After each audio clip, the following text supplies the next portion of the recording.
Welcome, Stephanie. Thank you. Thank This you is for so lovely. We are so happy to have you here tonight. You saw we're about 50-50 on having read the book and haven't read the book. I love that. So I'd love it if you can tell our audience of the people who have not yet read the book, what you would tell them about the book and how you would maybe describe and encourage them to read it. This is great because when you publish a book, your editor actually does this for you, because when you start out, they'll be like, what's your elevator pitch? And you're like, I have no idea. Writers are often really bad at describing their own work. So I will tell you that Sweetbitter is a coming-of-age novel set in a restaurant. It's about a young woman who moves to New York City, and she gets a job at a fine dining restaurant that is loosely based on a historic restaurant called Union Square Cafe. Danny Meyer's a New York restaurateur. It was his first restaurant. It's really kind of a landmark for service and hospitality. And while I did not feel that I had to stick to that restaurant exactly, I did work there. So it is loosely modeled on that place. What happens at the restaurant is really her sentimental education, as I see it. We start with her development of a palate, and that is champagne and oysters and truffles, but it's also drugs and sex and intimacy and becoming an urban creature, learning the kind of codes and customs of New York City. That sort of loss of illusion story with all of its mini and major heartbreaks. So that, I think, is how we have decided to describe this book. Wonderful. And can I ask you to read, you mentioned the oysters and champagne. Would you read a bit for us? I would. And I'll pour us some wine. Oh, yes. This is a gorgeous wine from the Jura, which is also in the book.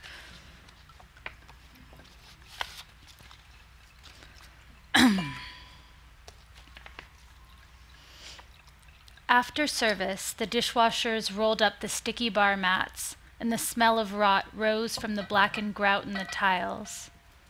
The kitchen was a hollow amphitheater of stainless steel, still, but holding the after effects of the fires and banging and shouting. The kitchen boys were scrubbing every surface, rubbing out the night. 2 servers sat on the lowboy eating pickled red onions from a metal tin. Leftover ice cream sat on the bread station, turning to soup. Hey, new girl, I'm in here. Me? Jake was in the doorway of a walk-in. He had a cup full of lemon wedges in his hand. His apron was streaked with wine. His shirt sleeves were rolled high, and I could see his veins. Are you allowed to be in there? What I meant is, do you think about me the way I think about you? Did you like them, he asked. The oysters? When he said the word oysters, their flavor flamed on my tongue as if it had been lying dormant. Yes, I think I do. Come in here. His tattoos showed themselves as he pressed the door open wider. I passed under his arm, looking back to make sure no one was watching. I'd never been in any space alone with him. Are we going to get locked in? What I meant is, I'm scared. Inside, there were 2 open beers, the Schneider Weiss Aventinus, a bottle I'd pulled for the bar but never tasted. The beers were propped against a cardboard box labeled greens but filled with little net clams. We were in the seafood closet. Crimson tuna fillets, marbled salmon sides, snowy cod. The air nipped at my skin, smelling like the barest trace of sea. He dug through a wooden crate labeled with masking tape, Kumamoto's.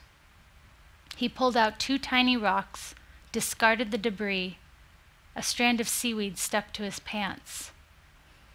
Those look filthy, I whispered.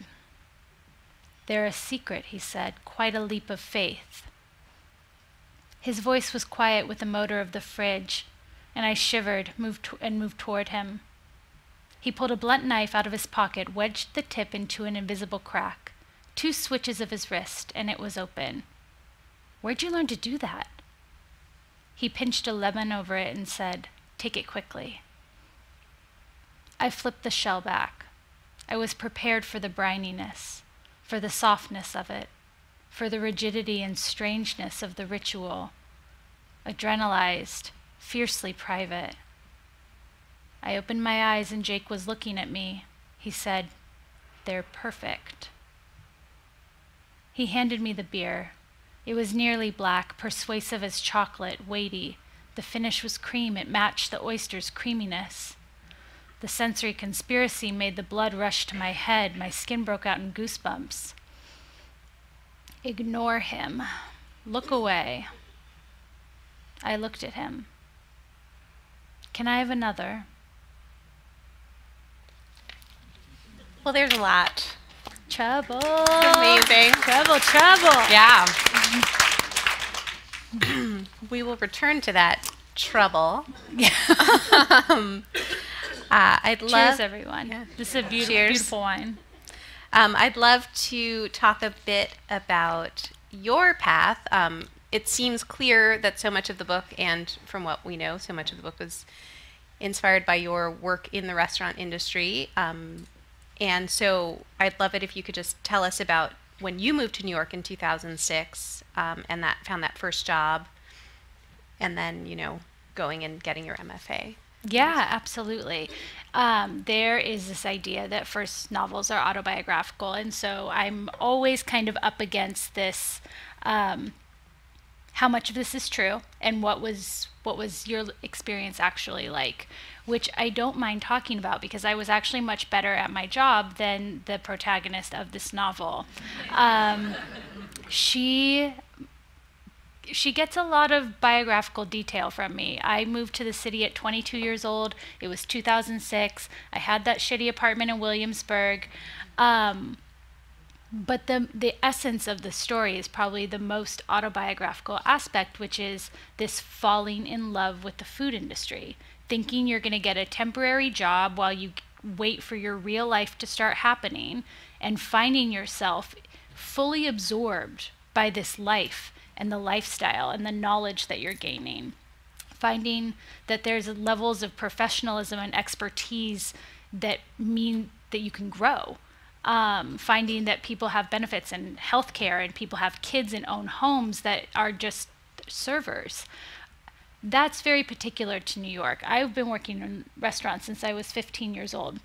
I've done every job, dishwasher, hostess, and so I knew, for me personally, I moved to New York to become a writer. I went to undergraduate for writing, but I already knew that restaurants were where you went to protect your art, to make enough money and to give yourself the time to create. However, New York City restaurants and San Francisco restaurants and LA restaurants now, but not back then, the level of intensity, right? The level of knowledge that your casual server has about wine is so far off the charts. And I became addicted to that. I mean, after I left Union Square Cafe, I went to wine school for 2 years. I opened wine stores. I became the beverage manager of a small restaurant group. I was the general manager, and I wanted for nothing, right? I had this very fulfilling life that I wasn't seeing represented. Every kind of representation of being a server is that it's a joke and you're really an actress, and it's this job that people leave off of their resumes, but I took it very seriously. But while you were taking it seriously, were you still thinking, I'm a writer, but I'm... I have a daily writing practice, but I was not taking notes for some grand restaurant masterpiece during that time. I really had put that aside, and I loved my job. I loved the life that it was giving me. Coming back to writing took the form of like a mini crisis, as it often does.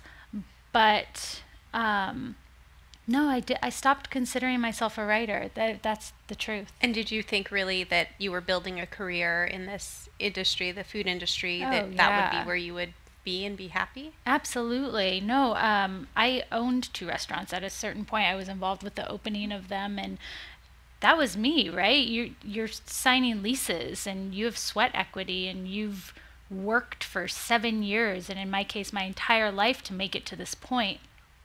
I never thought I would abandon it. That moment came of recognizing that if I did not write this book right now, I would never do it.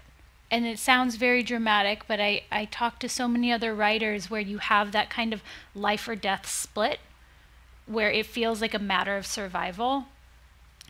But it's important for me to honor when I'm talking, right? And I'm on tour and everyone's like, of course you should have left your job and written a novel. That it's not an of course. It was so terrifying. And people took me out to lunch and were like, please don't do this. Right. My mentors, my family, like, please don't take on these loans. Please. And I'm like, no, I'm 30. I'm going to write a novel. It's a great idea. This cannot possibly go wrong.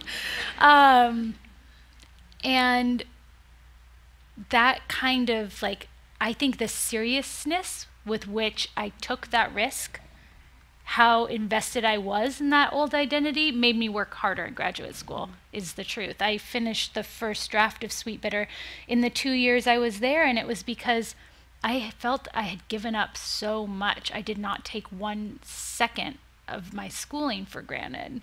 And was it always a given for you that in order to write the book, you would want to get an MFA and go to school and not write it on your own? It's an interesting question because I'm ambivalent about MFAs.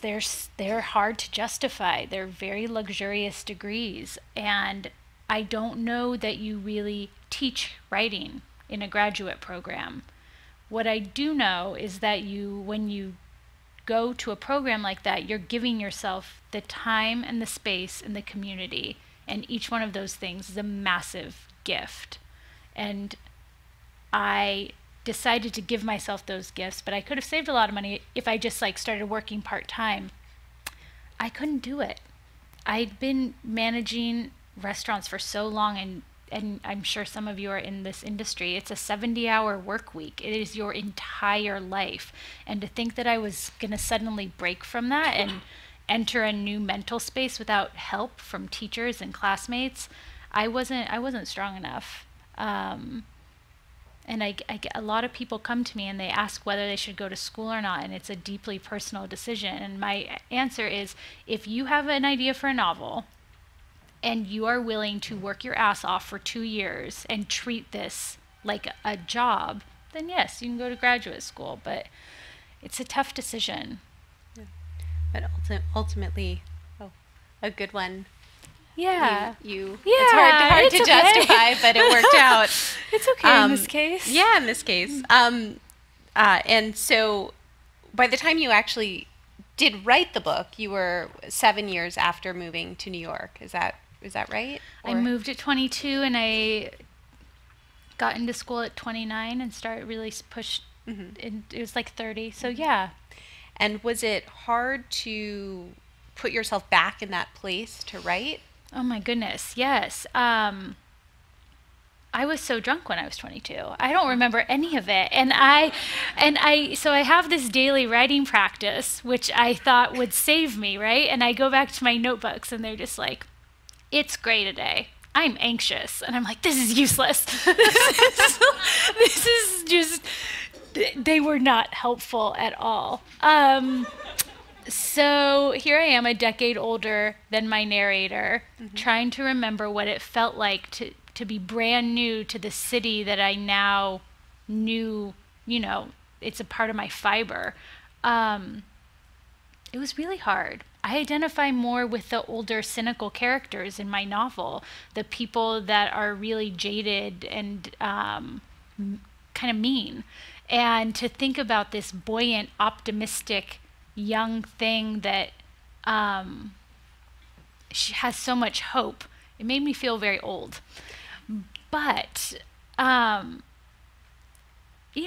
was lots of triggers. There's the music, and then once the plot is entirely imagined, right? So once she became fictional, then it was easy. It was when I was trying to remember myself at 22 that I was having difficulty. But when I started to think of her as her own entity, making her own decisions in the face of people that I had never really known, that became easier. and was thinking about sort of the strong food writing tradition of Gabrielle Hamilton and Ruth Reichl and Anthony Bourdain and all of these, where they are writing more from a memoir place. Was that ever something you considered, or was it always a novel for you? It was always a novel. I really loved nonfiction, and I love this like hybrid autofiction that we see a lot now, where I could have just passed this off as a kind of fictionalized memoir. I love how messy and human they are, but I really love the grandeur, for lack of, I mean, that's like a really pretentious word for it, but of creating something bigger than yourself, of not telling the story of my misspent 22-year-old, 23-year-old youth, but creating a heroine. And I was really inspired by Isabel Archer from Henry James's novels, and by MFK Fisher, a food writer that I deeply admire, who wrote this kind of coming-of-age collection called The Gastronomical Me. And I wanted to incorporate the kind of like universal brand newness that felt much bigger than my story. It felt like it could maybe relate to more people. I think that's what novels can do, right? They're empathy exercises.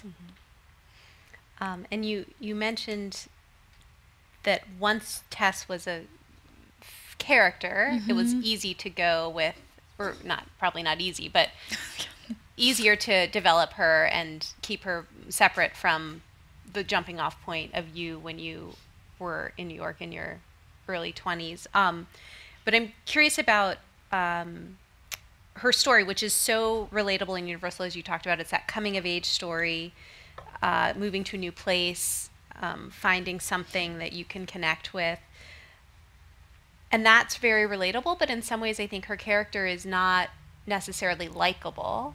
And that's an interesting dynamic for me, and I'm wondering if you can speak a little bit about that. Yeah, that has been so interesting to me, the question of likability, because of course I find her likable, not because she does the right thing all the time, but because she's very sincere. And for me, sincerity, true sincerity, you can get away with a lot. And so as I'm asked questions about likability, and as I hear from readers that are really wanting to nitpick her voice, I wonder what it is that we want from our female characters in fiction, where there's just some sort of distaste for when women hurt themselves, right? Or when they're self-destructive, or when they wander into morally ambiguous territory. And I think that that is what we're talking about. I hear other female authors and female television creators get asked this question about likability. Why often the characters are called narcissistic and that are superficial or privileged. But I think we really don't like to see women making mistakes or women in peril. I come back to that again and again. And to have her be likable, I do think she's likable, but that's a fairy tale. That's not a real story of a girl that is testing all of life's experiences on herself. The coming of age genre is full of fairy tales for the most part, which is something I was very aware of going into it. And I thought, how can I subvert these fairy tales? How can I end this so that she is proud of herself and has more ownership of her voice, but she doesn't get rewarded with a boyfriend or a job promotion? How can I show that growing up doesn't happen in this grand epiphany flash of lightning? It's all of these micro movements, and the majority of the movements are backwards, but that doesn't mean that the little ones forward aren't still victories. I mean, I really wanted to push people's boundaries with that. And so I made her very human and very flawed. And she does some things towards the end of the book as she's kind of spiraling out that, and no spoilers, but readers get upset. They get very, very upset. And I think that means that I've done my job, right? Yep. Yeah, very effectively. And speaking of things that upset readers, Oh, God. Shall we talk about Jake? Beautiful disaster. Stephanie, yes. Yeah. And I think a lot of us have met Jakes, have had Jakes in our life. Have you had a Jake? Was he based on a real person? He is based on so many people. So Jake is this like drop dead gorgeous tattooed bartender that has the emotional maturity of an 11-year-old and will never develop past that. And I really didn't want it to be like maybe she can change him. She thinks maybe she can change him because she's 22, but the reader is supposed to look at Jake, the adult reader is supposed to look at Jake and be like, oh, this? Yes, I remember how this ends. It doesn't end well. So I think a key difference between Tess and I is I spent all of my 20s married, essentially. I was married. And I watched the women in my life get pummeled by these Jakes and try to decipher their kind of leaden sentences and tell themselves all these stories about how this time it would be different if I just do my hair a little bit differently or if I'm just patient. And, you know, and then I have had my experiences now with people who I thought that if I fixed them, I would fix myself. And that's what's happening there. And I'm so grateful for those experiences because they helped me write this book. But I think we all have that, right? Whether it's with a beautiful bartender or whether it's with parents or friends or people that we're attracted to that consistently hurt us. But we believe if we can stop their suffering, we can somehow stop our own suffering. I think that's pretty universal. And then there's also the being attracted to what you can never have, which is, you know, a neurosis that we can't seem to cure ourselves from.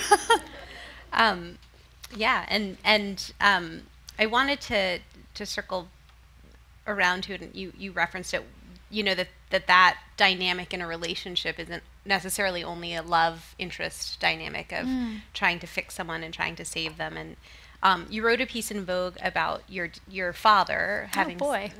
We don't. Yeah, no, it's great. No one ever. I write nonfiction as well. I'm very proud of my nonfiction, but no one ever reads it. This is fantastic. It was public. I mean, it was. Yeah, no, it's out there. It was out there. So, just you write that he had suffered from addiction and was out of your life most of the time, and there was a period where you moved in with him in high school. And I'm just wondering, as comfortable as you might be to share with us about that and that connection. I am comfortable. The connection, you know, my therapist was the first one to connect the Jake character and my father. You're not the first, but, you know, my father is a drug addict that I do not have a relationship with. And I love him deeply, but that's been after a decade of rehab and a lifetime of neglect. He wasn't in my life as a child. Learning to draw boundaries around myself is the single most important thing that I've ever done as a person. It has saved my life numerous times, and that boundary was hard to draw, and I don't think I would have learned it if the situation hadn't been so extreme. And that's really what Tess is doing with Jake, is trying to learn to draw boundaries around herself. Whenever we're in a toxic relationship, until we know what the bottom line is, until we know what we will take and what we will not take, we're going to be hurt. The story will not rewrite itself or revise itself to a different ending. And so that essay in Vogue was really about the decision to not have him in my life, which is obviously very fraught to this day. But the most important, it's the moment I became an adult, really. It's the moment that I said, you brought me into this world, but I actually won't accept this behavior anymore. And another important part of that essay is how often I fail at that, because it's a work in progress. And I wish that boundaries were real, actual walls put around us, but they're in our heads, and they're imaginary, and they're permeable. I hope that it's better for us because we can still feel the good.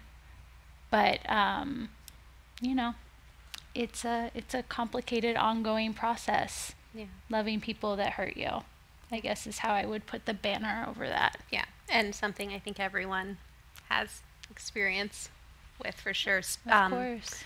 We were in the green room talking a little bit. You mentioned boundaries just now. We were talking about your decision to leave New York, to move out of New York and move to Los Angeles, where you live now. And your reasoning for that, I thought, was very interesting, and I was wondering if you would share that. Yeah. I think that it can be detrimental to artists to be in the center of their industry sometimes. And before the book was coming out, I was already getting attention that I wasn't fully comfortable with. And I love sitting here and connecting to readers, but I was getting attention for getting a book deal. My book wasn't out. It felt invasive. Attention for being a waitress that got a book deal, like it's a miracle. And I was still waiting tables when an article came out in the New York Times about my book deal. And I had $400 in my bank account, and it was a Saturday night, and I was going to be working till 4 a.m. And all night people were coming in. And as we got towards midnight, they were drunk, and they weren't that polite. And I thought, oh, I did not sign up for this. I'm a writer. I sit in a room by myself. Like, this is not the kind of attention that I want. And so I decided that I would leave New York before the book came out to really protect myself. And it has been so crucial to what I've gone. Sweetbitter has done better than anyone could have expected, and I've been on tour for 6 months, and it's such a fucking privilege to still be invited to speak places. But if I did not have a boundary around myself, I have never read a review. I've heard that Gabrielle Hamilton review quoted 100 times. I've never read it. Wow. I don't read Amazon reviews. There is some nasty shit about me on the internet. I do not go searching for that. Like, you really have to protect yourself. And not just because it will hurt my feelings. No one cares about my feelings. But if I'm going to make art, if I'm going to, like, continue to push boundaries and push myself, I can't have that in my head. I refuse to. So it was about protecting the writer in me. And Los Angeles seems counterintuitive because it's like a funny town, but it turns out they don't read. So nobody knows who I am or what I do, and it's great. They're like, you're a screenwriter. I'm like, no, it's called a novel. Don't worry about it. I'm very happy here. So no regrets with the move. Do you miss New York? Do I miss New York? I've spent like 6 months of this year in New York, so I haven't gotten to properly miss it yet. I was ready. I was really ready to go. It's always been this kind of backbreaking, beautiful place to me, because the entire time I was there, up until I got this book deal, I had multiple jobs, like 6 days a week. I had this work schedule that I equate with a city. It's just this adrenalized, punishing intensity, and I do not want that right now. Yeah. When you do go back, are there like immediate stops? You have to go get this from this place or go look at this view? Do you have like a hit list? Yeah, of course, right? I mean, everyone does. Do you have one? She left New York as well. We were bonding over this. I'm sure a lot of us have left I know. New York here tonight. There's a scene at the end of the book that takes place at Grand Central Oyster Bar, and that's one of my first stops always. And I really miss the museums. So I usually, what I really miss is just walking. Just walking for hours and hours and being like, oh, this is an hour away. I will just walk from uptown to downtown and watching the landscape change and the architecture change. And that's kind of my first order of business, I think. And have you, as you're settling into your new Los Angeles home, started to develop your haunts in LA and your places that? I mean, no, not really. I haven't like dug in yet. Everything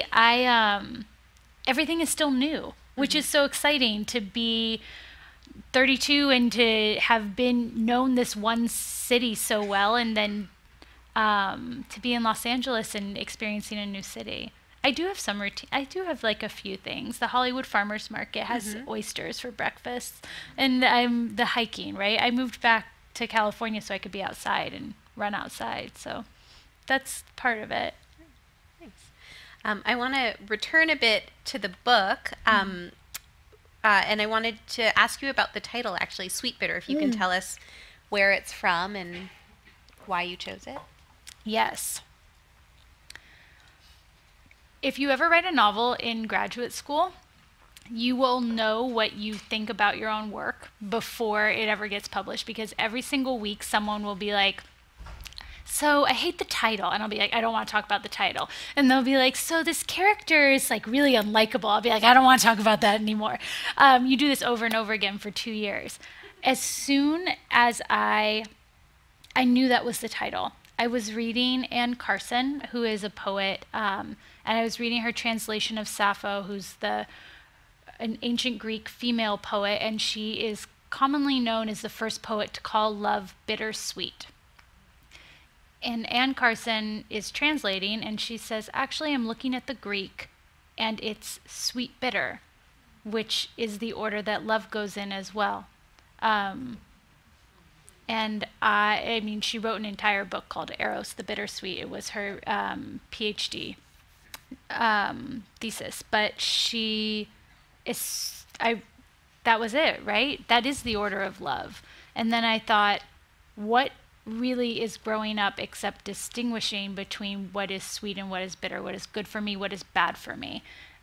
And so before I had Sweetbitter, I had the opening line, which is, the first thing I submitted in graduate school was a short story, 25 pages, called Sweetbitter.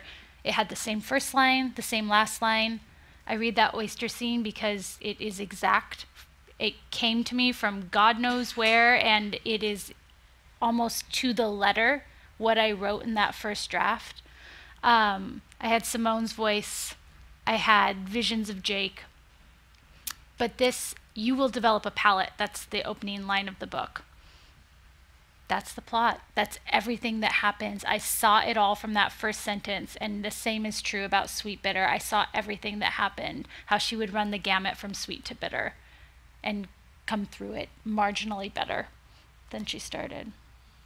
And the poems, I mean, there's the poetry that we just discussed, but there's also a lot of poetry in the book that you've written as well. So I have a hard time I never thought anyone would call those poems, because I have too much respect for poetry. I read mostly poetry. I would never try to write poetry.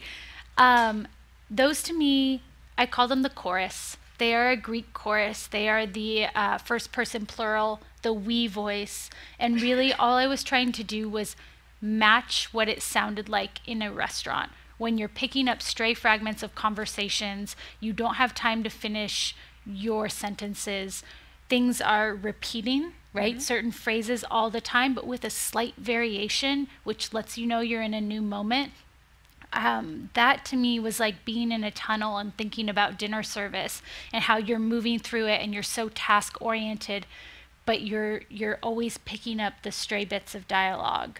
And so I wanted a way to show that. I mean, the whole structure of the book is these short vignettes, and that's also to mimic dinner service, where scenes don't necessarily have beginnings or ends. They just are like, flash, I'm in the kitchen, oysters, great, and I'm moving on to the next thing. It's meant to give you that feeling, that kind of rush and of chaos.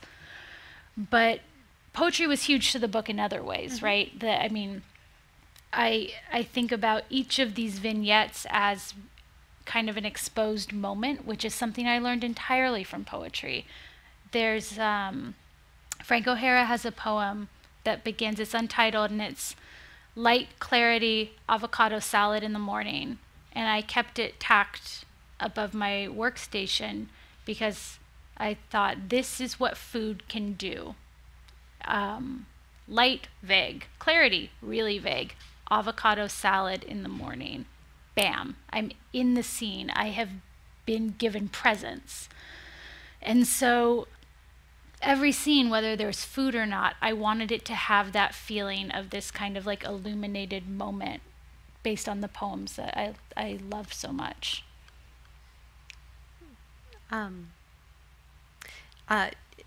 Yeah. The use of food, I mean, obviously set in a restaurant, but the way that you use food to convey emotion and feelings, and it's almost like food is kind of a character, the way that I read the book, and I'm wondering if you can talk about how Tess's sort of palette develops over the course of the book, or how maybe yours did when you were working in restaurants, and those connections. Yeah. So I had been working I had my first oyster when I was a child. I was raised on a beach town in Southern California. So I had my palate, and I knew the difference between red and white wine, which she barely does in the beginning of the novel. But some things that stuck out to me when I moved to New York was learning about eating seasonally. The book is arranged by seasons in order to reflect the food and the weather, which were the two things that were always on my mind anytime I wrote a scene. And I remember my first heirloom tomato. And growing up in California, we have tomatoes all the time, year round. But your first like purple and yellow tie-dyed heirloom tomato in New York City that is only in season for 3 weeks, I had never tasted anything like that. Now, what's really happening there? You are paying attention to food differently. You are paying attention in a way, and this is like from the novel, in a way that's close to worshiping. Once you start to slow down and really taste everything and look at everything that you're putting in your mouth and spend the time with it, it lights up your life. It transfers to everything. All of a sudden, you're looking at a sunset and paying attention to it with that same level of detail, and you're listening to music differently. And that is like a total like metaphysical to physical sensual awakening.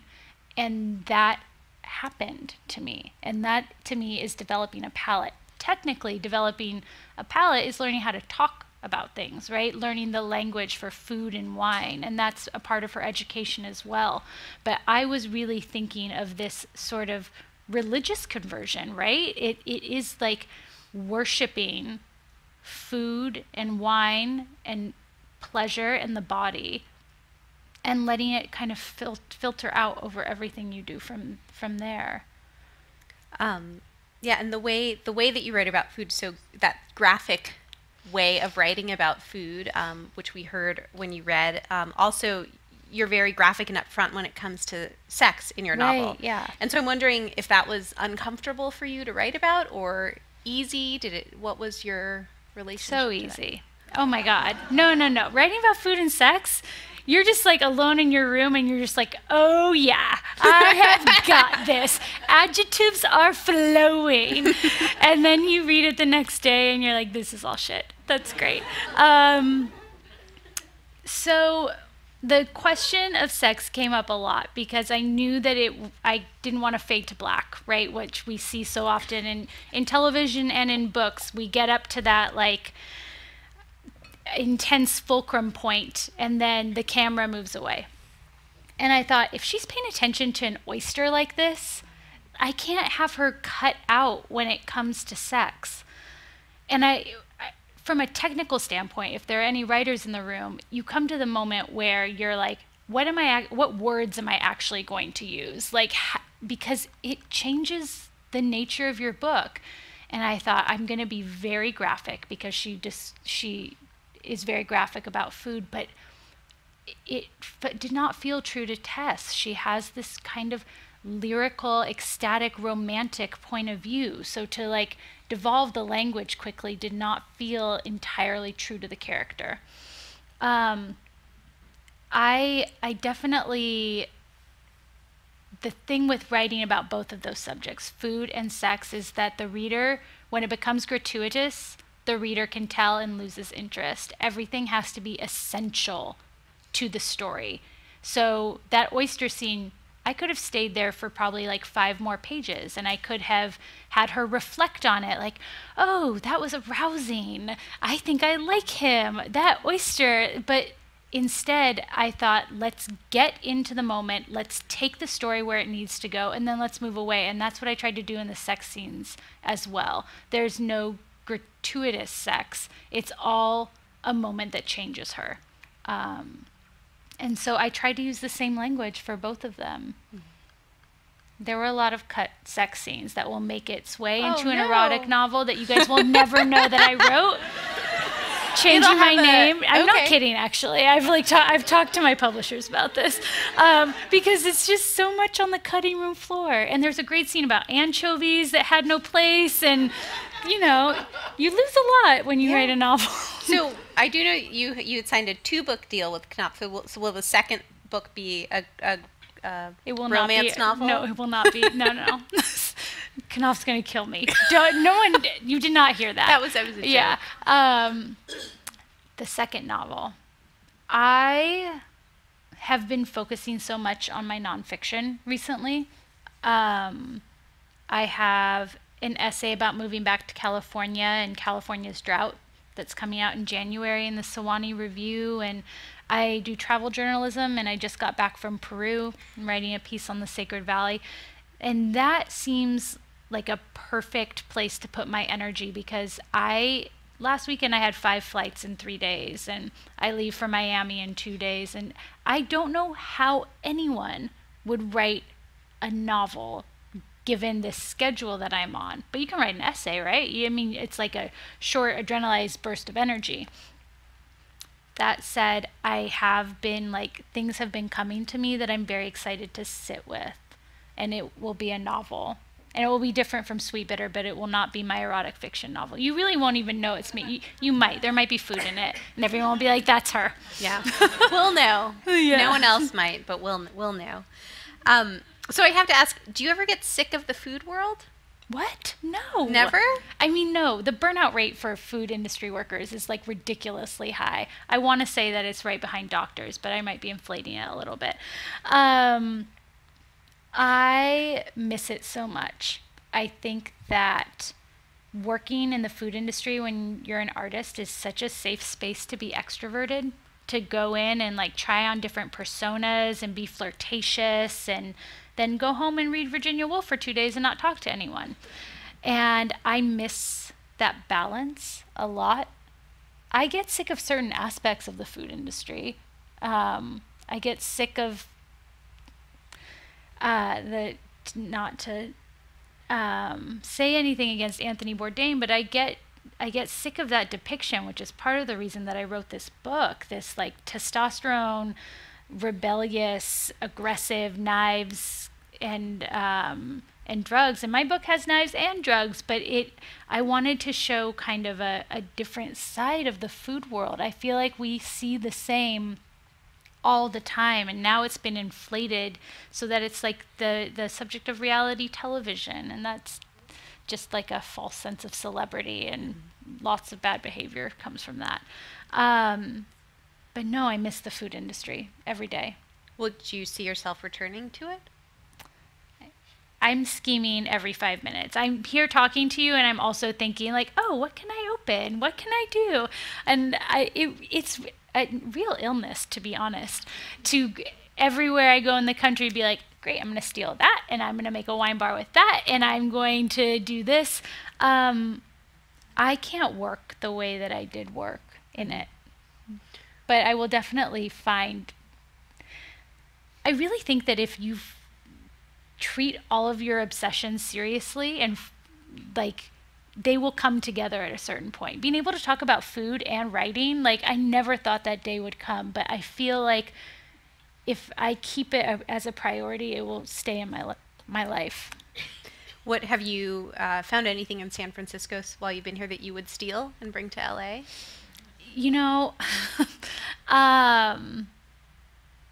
Terroir is probably like the best wine bar in the country right now. There's a lot to steal from that. Okay. I would steal all the produce. We don't have a ton of Burmese food in Okay. Los Angeles, or like zero in New York. No, there's a few things. I mean, I can't give away all my secrets. Right. No. What did you eat while you were writing? Oh, God, this is really sad. That's a good question.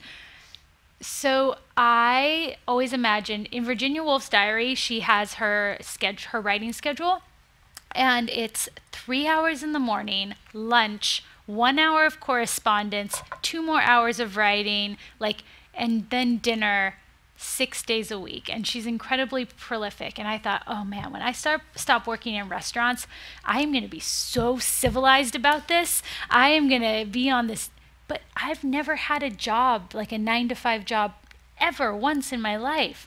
And so I write in these crazy binges where I don't brush my teeth, I don't shower, I'm just locked into my computer like it's a 10-hour restaurant shift. The Chinese food guy is like, really, I'm back here again? I just dropped food off 2 hours ago. And I'm like, don't judge me. It's really disgusting and very feral. And I think that is something that I struggle with, because when I try to get myself on that 9-to-5 schedule, it's like, I should be cleaning the house, or I should be working. You have to put those hard brackets around it. This is my writing time. I'm not leaving the desk to go to the farmer's market, even though it will be a better Instagram photo if I do. I'm not going to call my friend, even though she is pretending to need me right now. You have to be really strict about it, and that includes for me cooking. So I ate crackers mostly, bags of crackers.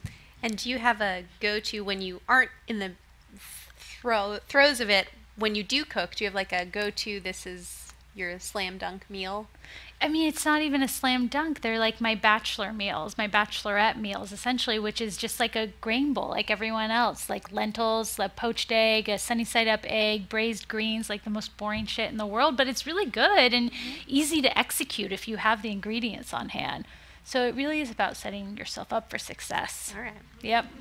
Yeah, it all comes around. So you don't have the Chinese delivery guy judging you.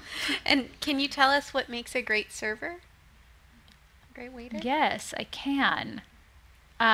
Education, right? From my end, from working in management, an educated server is often a great server because they have something to share with the guests. They have an experience to be an ambassador for. At a micro level, eye contact is probably the beginning. I am pretty easy on servers because I understand how hard that job is, but I do expect a real human level of attention. And it's when they become robots, when they're overtired, that servers are at their worst. So that, as a customer, I'm looking for eye contact, and I'm a rarity in this case. I'm looking to give myself over to my server. I know how smart these people are, and I know that they have a job to do, and that they know their wine list better than I do. They know what the best bottles are, what I should order. And so it's really about making that connection so that I can give myself over to them completely. And as a server, those were always my favorite experiences. When someone would come in and be like, she medium seems like she knows what she's talking about. And I would be like, I'm going to blow their fucking minds right now. They don't even know what's coming. They're going to have a white wine from the Jura that they think is oxidized and disgusting, but then they're going to realize as it becomes room temperature that it's creamy and amazing with this risotto, blah, blah, blah, blah, blah. Still got it. So, yeah, I think you have to really find ways as a restaurateur to engage your servers. And what Danny does so well, Danny Meyer, is he has an ethic that we can attach ourselves to. He has this philosophy of hospitality that you can really invest in. My character could have worked at a TGI Friday. She could have worked at a Balthazar or a Thai food place, but I wanted her at a place that made her feel like the best version of herself. And that is what he does so well. So all of us baby restaurant people try to do the same thing. That's great. Well, I have a million more questions, but I want to make sure we have plenty of time for your questions. So I'm going to turn the question asking over to the audience. Maggie has a microphone, or will momentarily. If you raise your hand, she'll come to you.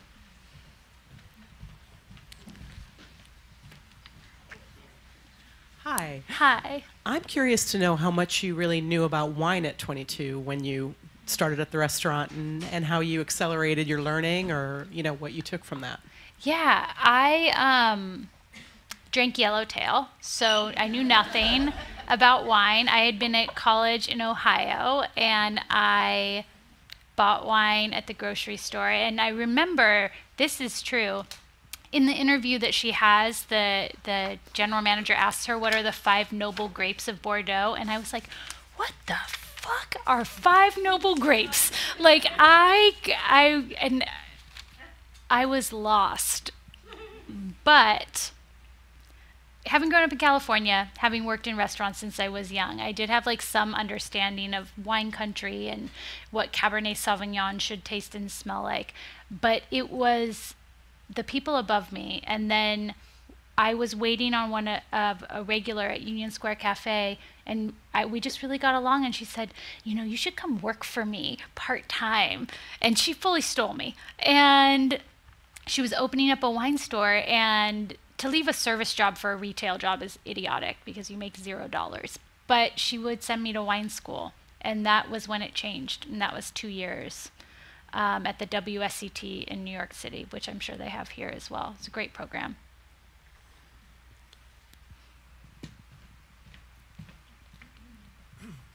You've mentioned other food writers, Bourdain and others. Mm-hmm. When I read your book, I thought of the part about food and wine. I thought of Liebling.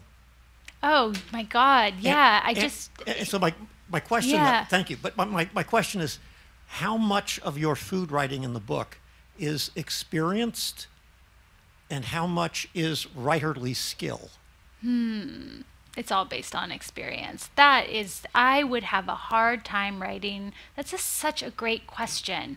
I would have an almost impossible time writing about a food experience that I hadn't had personally. I really have to have lived that material. And I would say all of it is writerly skill, right? As far as how I'm able to communicate it. But I don't know that I fully have that imagination to write about beef bourguignon in Paris in the 40s. I couldn't do it now from where I stand. That's a great question, and I don't know that who is a food writer that can imagine meals? That is a real question for like the people that read about food, because that's Liebling's nonfiction as well. So who is imagining it? I don't know that it's possible. You'll get it wrong. That's a good question. Hi. I really loved the relationship between Tess and Simone, because I felt like it was this like frenemy relationship, and like so few writers get that dynamic between women like so I would love to hear you talk about like where you came up with the character and like your inspiration for it. Yeah, Simone is ostensibly Tess's mentor, but she has an attachment to this awful man, Jake, that makes it into a sort of love triangle. First of all, this is all borrowed from Henry James' Portrait of a Lady. It's not a secret. Dangerous Liaisons uses the same plot as far as this older, manipulative, maybe toxic, incredibly charismatic woman who has people that worship her in place and can't really have the status that disrupted. And this connection with the younger, naive, vulnerable woman who she takes on to train and then has to destroy or try to destroy, right? That's an old story, but I was so fascinated by someone like Simone because she's the woman that stays at the restaurant too long. All of her aspirations and all of her vigor have turned to bitterness. Which is something you see again and again with people where that industry is not a fulfilling life unto itself, but a trap. And so to me, their relationship is the main artery of the book, and Jake is just auxiliary, because like it's really boring to have this male love interest because it's always going somewhere erotic, whereas all the erotic longing between the women has to be put into something else. And I think that's why female friendships are so crazy, because you don't have an erotic outlet ever. It's all your power struggles are internalized. And the other thing that's really interesting about Simone and Tess to me is this idea that Tess is searching for family the whole time. There's family meal at the restaurant. Restaurants are instant family. I watched this happen a bazillion times with these kids that flee their hometowns to come to New York, and instantly they want to be absorbed into a new family. They want their father figure, Howard in my book. They want their mother figure. They want their brother, like, because they're also destabilized by being estranged from family units. And so there's a lot of maternal longing and projection between Tess and Simone as well. And I think that, as we spoke about earlier, familial relationships can be potentially dangerous as well. So yeah, it was a lot of fun to write the two of them. They are the main relationship in the book to me, 100%.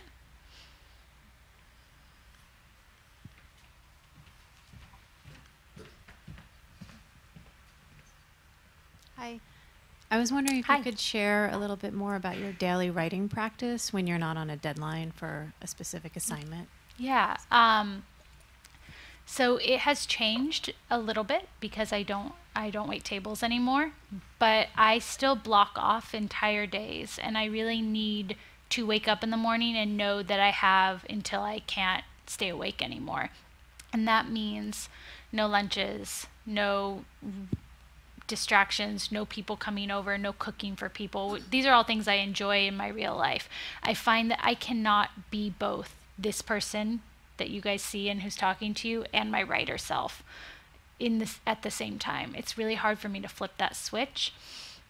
So if I am protected, like if I have like blocked off a whole day, then I read poetry and write every single morning. I wish that my notebooks had gotten better. They have not. It's like, it's sunny. I have anxiety. That's the LA version. But I do it. I have to do it. And then I know a lot of writers, and I admire them so much, that like put their emails to like certain hours, and I try to do that, but I cannot live in the world knowing that like emails have rolled in from the East Coast to me. So I do that so that I can really free myself up for the rest of the day. And I'll go, the beverages are really important. It's like coffee to tea to alcohol. And I know that like the first Campari soda is coming at 5 o'clock.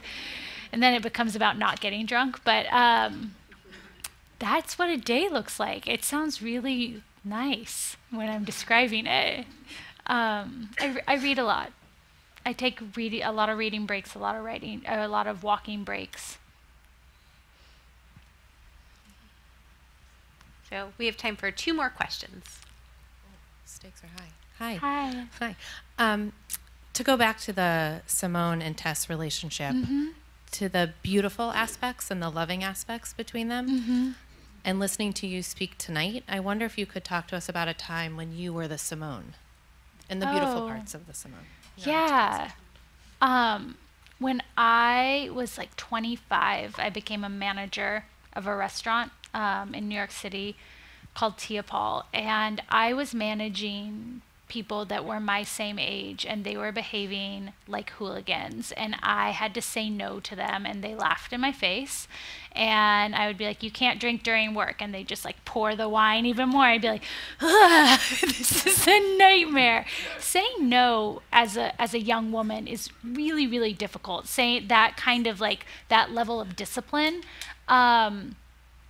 But I also got to teach them about wine. That was like a huge part of my job. And I remember those first classes and my voice shaking and not believing that I had the authority to speak to them. And I'm gonna get like a little teary. And like when they like get it, when they're smelling and you say like, this varietal is really known for jasmine and green apple, and do you smell that vanilla? It's new oak. And they're like, yeah, I totally get it. And I was like, this is it. It's the teaching moment. It's the epiphany. And I'm bringing that layer of sensuality and attention to detail into their life and changing them. And so what Simone is loving about Tess is her openness and her energy, because it reminds her of her own youth, but she's also loving watching this person discover. And it's a teacher-student relationship. And I had that all the time. And so grateful for it. It actually is so informative for like a young woman who doesn't feel qualified to do anything to start to own her knowledge. And that was really formative for me, and I'm still using that skill set right now, like as we speak, literally. One final question. Hi. I have a process question. So I think it was Anne Lamott, and she talked about how when she was writing, she would sometimes get into the land of the stupid and, you know, just have this like crisis of confidence. And I'm wondering for me, like maybe when it's your journalism or like when you're writing this novel, especially since writing a novel is such this self-propelled, super self-disciplined thing, what did you do to get yourself unstuck? So getting stuck and crisis of confidence are two different things. I wish it was just one problem, but you have to deal with both of those things. Getting stuck, my quickest way is to read poetry, then go for a walk to break out of your head. I find you can get fresh blood in your body, in your legs, usually equals fresh thoughts. Crisis of confidence is hilarious, actually, looking at it from this like safe space, because it happens with every single piece, like a 1,000-word fluff piece for nothing, where I can't do this. Why did I think I could do this?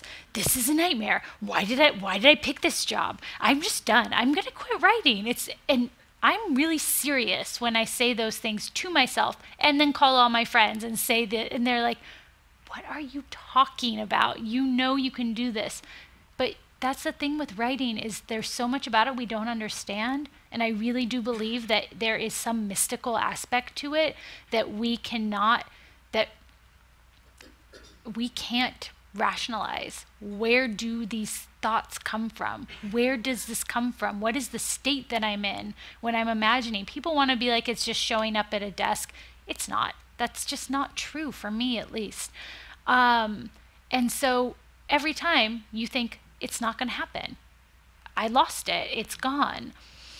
It's a gift, and the gift has been taken back. And then every time it comes. I think it's really important to have like a stockpile of writing so that you can go back to yourself for that kind of confidence. To read something I wrote when I was 18 that was horrible isn't going to give me like confidence to write a new essay, but it's going to remind me that I've always been a writer, and I'm just going to keep doing what I do, which is writing, no matter what happens, no matter what my job is. I'm going to write shitty poetry. I'm going to write shitty first drafts, and this is just who I am. And that isn't necessarily confidence, but it's enough to keep going until your confidence comes back, I think. Does that work for you? Okay. Thank you. Thank you so much, Stephanie. Thank you.